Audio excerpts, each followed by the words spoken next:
प्रणाम। मैं जदुवंशी। एनजीटी ने उत्तर प्रदेश में गंगा नदी में अवैध खनन को लेकर नाराजगी जताई। नदी सुखा सकते हैं, वापस बना नहीं सकते। एनजीटी ने उत्तर प्रदेश में अवैध रेत खनन को लेकर चिंता जताई है। न्यायाधिकरण ने अपनी टिप्पणी में कहा कि नदी चैनलों को कुछ पैसे खर्च करके नष्ट कर या सुखाया जा सकता है, लेकिन भारी रकम खर्च करके भी इन्हें वापस बनाया नहीं जा सकता है।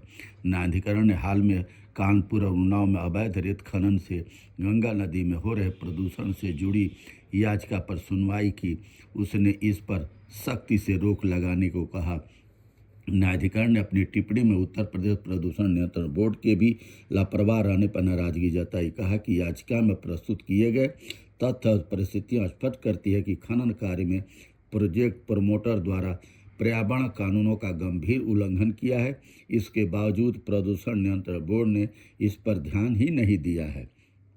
न्यायाधिकरण ने उत्तर प्रदेश के मुख्य सचिव को निर्देश दिया कि वे प्रदेश के सभी जिलाधिकारियों को इस संबंध में निर्देश जारी करें। यह सुनिश्चित करने को कहा गया कि निष्पादित खनन पट्टे की एक प्रति तुरंत उत्तर प्रदेश प्रदूषण नियंत्रण बोर्ड के सदस्य, सचिव और बोर्ड के क्षेत्रीय कार्यालयों को भेजी जाए। ट्रिब्यूनल ने कहा कि यह बेहद ही जरूरी है। न्यायाधिकरण ने कहा कि याचिका से यह भी पता चला कि कानपुर के बिल्हौर में अवैध रेत खनन करने वालों ने गंगा नदी में अवैध पुल बना डाला था। इससे नदी की धारा 2 हिस्सों में बंट गई थी। न्यायाधिकरण ने इस पर गहरी चिंता और नाराजगी जताते हुए कहा कि इस मामले में अधिकारियों की लापरवाही पूरे क्षेत्र के लिए विनाशकारी हो सकती है। ऐसे ही उत्तर प्रदेश में प्रदूषण भूजल समस्या से निपटने को कदम उठाया जाए। संसद में राज्यसभा के सांसद रामजी लाल सुमन ने भूजल के प्रदूषण का मुद्दा उठाते हुए कहा कि यह मानव जीवन के साथ गंभीर खिलवाड़ है। सरकार को प्रदूषित जल से निपटने के लिए तत्काल कदम उठाने चाहिए। सपा ने आरोप लगाया कि प्रदूषित जल से निपटने के लिए सरकार के पास कारगर नीति ही नहीं है। सरकार के पास प्रदूषित जल के सटीक आंकड़े भी उपलब्ध नहीं है। सरकार का कहना है कि देश में काफ़ी भूजल पीने योग्य हैं, इससे ज़्यादा मज़ा क्या हो सकता है। उन्होंने यूएन की रिपोर्ट का हवाला दे कहा कि जल की गुणवत्ता के मामले में हम विश्व के 122 देशों में 120वें पायदान पर हैं। सुमन ने अमृत सरोवरों के संबंध में सरकारी जवाब पर कहा कि सरकार ऐसे 69,000 निर्माण करने पर अपनी पीठ थपथपा रही है। उन्होंने संबंधित मंदिर से पूछा कि क्या आपने किसी अमृत सरोवर का निरीक्षण किया है।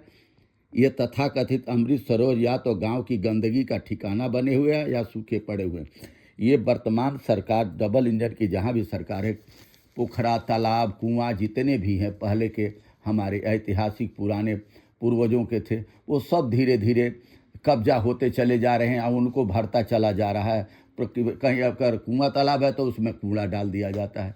कहीं पर भी नदी तालाब जितने भी है प्रदूषित होते चले जा रहे हैं।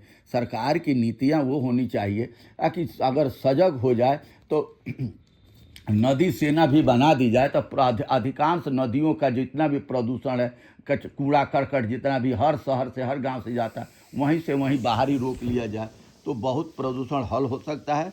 हमारी नदियां भी स्वच्छ हो सकती है। बहुत बहुत धन्यवाद। नमस्कार, प्रणाम।